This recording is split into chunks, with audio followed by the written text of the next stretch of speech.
On Armistice Eve, 1923, an ailing former American president addresses the nation via radio broadcast. It is the first time he has used such modern technology, but he says nothing about the optimistic future it promises. Instead, Woodrow Wilson admonishes America for its cowardice, self-interest, and dishonor.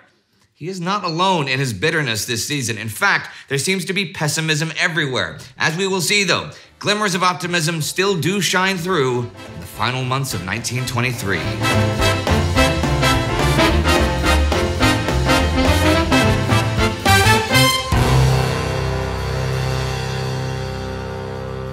This is Between Two Wars Season 2, a chronological summary of the interwar years, where we cover the zeitgeist, the culture, the technology, the art, the sports, and much, much more in the era when, for better or worse, humanity ushered in modern times. I'm Indy Neidell. The Imperial Conference gets underway in London this October. The main item on the agenda is how much the dominions of the British Empire can determine their own foreign policies. There is a great deal of disagreement, but proceedings are at least civil, something which cannot be said of political disputes on the European mainland. Germany has claimed it can't continue its reparations payments until the economic chaos brought by hyperinflation and the Ruhr crisis is resolved. The Reparation Commission has agreed to form a committee to investigate the issue and appoints Charles Dawes as chairman, but tensions remain high. Germany itself is in turmoil, and the government's control on public order is slipping. There are rebellious state politicians, riots, and multiple uprising attempts. Most notorious is the failed Munich beer hall putsch by Adolf Hitler and his Nazi party. The Weimar Republic survives, but it has been rocked to its core. Amidst all of this, the annual Nobel Prizes are awarded in December. Great minds of the days are made laureates, but the most famous prize of them all, the Peace Prize, is not awarded. Its reservation doesn't come with any great announcement from the Nobel Committee, but the message is clear. Previously, the committee only withheld the prize in the darkest days of the Great War. With all the strife of 1923, those days look like they might come around again. Committee members aren't the only ones feeling pessimistic. On Armistice Eve, November 10th, former President and Peace Prize laureate Woodrow Wilson makes a radio address in which he condemns America's cowardliness in international affairs. As you'll know from Between Two Wars Season 1, Wilson was at the center of the 1919 Paris peace talks, engineering there his crowning achievement, the League of Nations, an international forum in which nations can peacefully settle their differences. Somewhat naively, perhaps, he believed it promised a new morality that would redeem the militarism and jealous alliances of the old world. But Wilson famously failed to bring America in as a member. He was confident that he would, but a well-organized campaign in the Senate ensured that the USA never joined. A great deal of responsibility for this is actually Wilson's. He was high-minded and arrogant, both in Paris and back home, and he refused to submit to any sort of compromise on the terms of American membership. But he was also fighting an uphill battle. America has traditionally kept itself aloof from international affairs, something soon to be known as isolationism. In fact, the first American president, George Washington, likened international alliances and rivalries to being a slave. And this has pretty much been the American mentality ever since. In 1823, President James Monroe decreed that Europe must not expand its influence in the New World, and that accordingly, America must not involve itself in Europe's affairs. A century after this Monroe Doctrine, non-involvement is essentially part of America's national identity. Despite having some major caveats, the United States has involved itself plenty of times in Latin American affairs and has its own colony in the Philippines. Still, non-involvement in specifically European affairs has been a consistent principle, and it made Wilson's decision to enter the Great War in 1917 deeply controversial. Having said that, broad sectors of the American public did align themselves with Wilson's crusade during the peace talks. Newspapers, state legislatures, labor unions, professional associations, the Rotary Club, and more all declared their support for America's entry to the League. But it wasn't long before a distinct bitterness started to set in. Very quickly, the war had seemingly proved itself to be kind of for nothing. Even progressives who supported intervention saw the Versailles Treaty as an unjust peace they wanted no part of. The old world was once more seen as a place of never-ending squabbling and militarism. With increasingly existential issues at home, such as the Red Scare and the race riots of 1919, the U.S. quickly turned inwards on itself again. Wilson wanted to run for a third term as president in 1920, with joining the League as his main campaign issue. But the strains of office had ruined his health, and multiple strokes had left him partially blind and paralyzed. His Democratic Party chose James M. Cox as their candidate instead, who lost to Republican Warren G. Harding. Harding won his landslide victory on the promise of a return to normalcy, as good a rejection as any of Wilsonian internationalism. America has only become more isolationist since. Wilson himself has lived out a largely bitter retirement.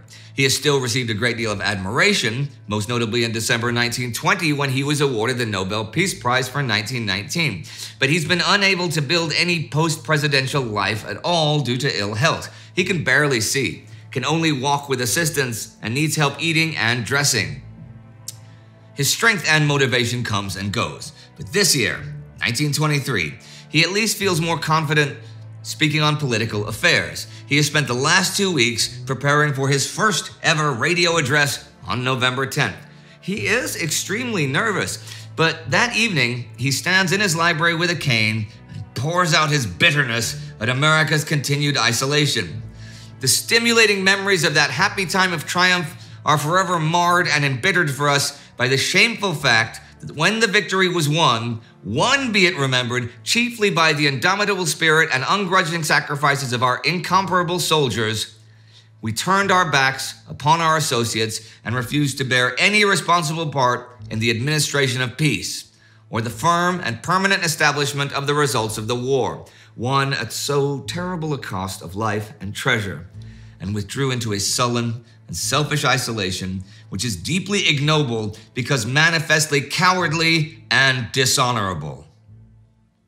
On Armistice Day itself, he offers another short speech to the crowd informally gathering outside his house. It will be his last public appearance, and he will pass away in a few months' time. Wilson's final plea will do little to change the course of American foreign policy or national opinion for now. On November 30th, Secretary of State Charles Evan Hughes declares in a speech, "Generally, our policies toward Europe may thus be summarized. We are still opposed to alliances. We refuse to commit ourselves in advance with respect to the employment of the power of the United States in unknown contingencies." There is also tragedy in the skies this season with the deadliest air disaster to date over the Mediterranean. The L-72 airship was originally designed by Germany during the Great War to be a long-range bomber that could reach New York City. Peace broke out before that could ever happen, and it was handed over to the French Navy as reparations, who rechristened it Dixmude. After a few years in storage, it was renovated, upgraded, and taken out on publicity flights. There are plans for a journey across the Sahara, and test runs for that have begun. On December 18th this year, the Dixmude leaves the naval airbase at Coeur-Pierrefeu in southern France for Insala in French Algeria. It arrives the afternoon of the 19th, drops off some mail, and then turns back. It is supposed to make a brief stop at Baraki near Algiers, but has to alter its course due to heavy winds. It is last seen over the coastline of Tunisia the evening of the 20th. It never reaches France. The press speculates that a strong storm combined with pilot error blew it off course and it might be drifting somewhere over North Africa. But on December 26th, Sicilian fishermen find the body of a man identified as Lieutenant Jean Duplessis de Grenadon, commander of the Dixmude. The pocket watch in his coat was stopped at 2:27 a.m. Inhabitants of the coastal town of Sketcha say that they witnessed 2 burning globes fall into the sea after hearing a ferocious crack of thunder. An investigation concludes that the Dixmude most likely disintegrated some 2,000 meters in the air after being struck by lightning. All of the 52 passengers and crew aboard were killed, making it the deadliest airship disaster to date. Despite all the political pessimism and tragedy that we've seen this season, optimism still reigns in the world of popular culture. This October, the world is introduced to the most iconic dance of the era. On the 29th, the Broadway musical comedy Runnin' Wild premieres at the Colonial Theater in New York. In one scene, 14-year-old singer Elizabeth Welch and an accompanying jazz band perform a distinctively rhythmic and hot ragtime number. Meanwhile, a chorus of boy dancers dances a wild, disjointed routine of swinging arms and legs, accompanying the music themselves with claps and foot stomping. As one later reviewer will describe, there is no soldiering on the job for this group, no affectations, just a group of dancing dervishes imbued with the joy of living and passing it on to the audiences. When they dance, an inexplicable something fills the theater and makes the audience gasp for breath. The dance and its accompanying song will be called the Charleston. It will soon become the most iconic dance of the 1920s, but it's not entirely accurate to say it's first performed this October. A form of it was definitely danced in a different Broadway production back in 1922, and its roots go even further back than that. In the words of historian Frederick Kyhle, the children of Africa were doing the Charleston before Julius Caesar had so much as heard of Britain, and they still are.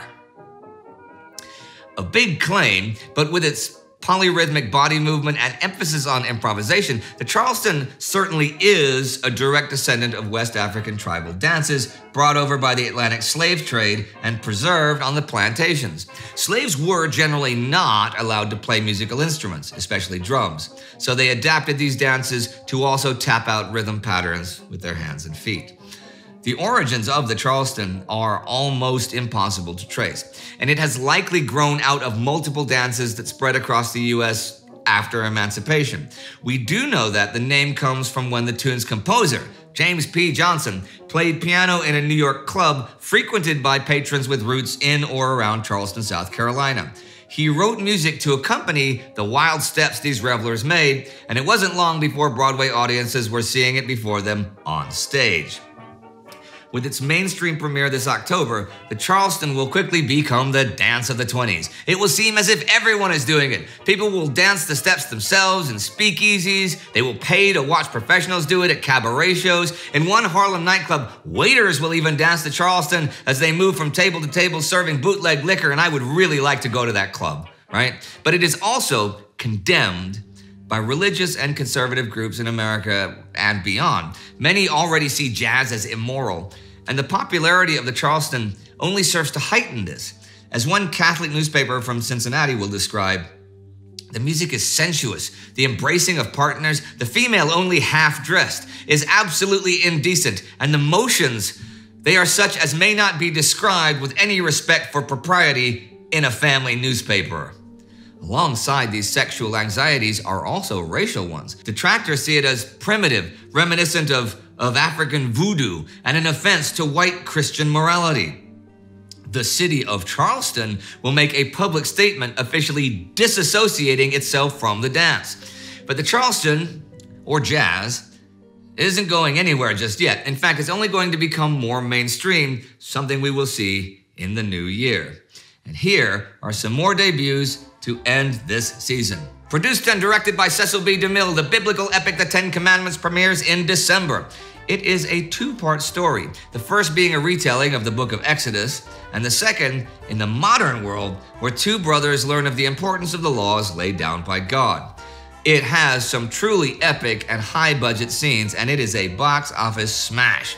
Also in October, the Disney Company is founded by brothers Walt and Roy Disney. I have already looked at the early career of Walt, so I won't do it again here, but do not worry.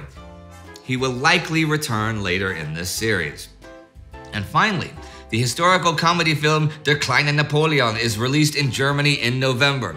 The film itself is fairly unimportant, but it has the honor of being the screen debut of the destined to be famous Marlene Dietrich, who plays a small role as a maid. And with that, we end the harvest of 1923. For a short while in 1919, many in Europe and America saw Wilson as the Messiah who would bring permanent peace to a world torn apart by war. In case it wasn't already obvious, the events of 1923 have proved that has yet to happen, something the former president has made bitterly clear himself. But as one former icon of the age is passing away, new ones have sprung up to take his place. The Charleston may just seem like a dance, but it represents multiple strands of history coming together to form something new. It is also part of something much bigger, the revered and reviled Jazz Age. It has only just been getting started, but next year we will see it explode into the musical mainstream. To learn how America was slowly dragged out of its isolationism, you can watch our Between Two Wars Season 1 episode on that. The link will pop up here shortly. And remember, if you have your eye on this tie, and you can find it and all our other collectible items over on Online Shop, links should likewise pop up. That's Frankie's language, not my own language. But you can also just go to Indy's Tie Barn for the tie. But you check out the TimeGhost barracks for all the collectibles. And our TimeGhost Army member of the week is Adrian Todorov. The TimeGhost Army funds just about everything we do here. So to see us continue making all of this content and even expand on it, be like Adrian and join the TimeGhost Army. TimeGhost.tv or Patreon.com. And you know something? Dancing and politics. The words of American anarchist thinker Emma Goldman come to mind. If I can't dance, I won't be part of your revolution. To the revolution.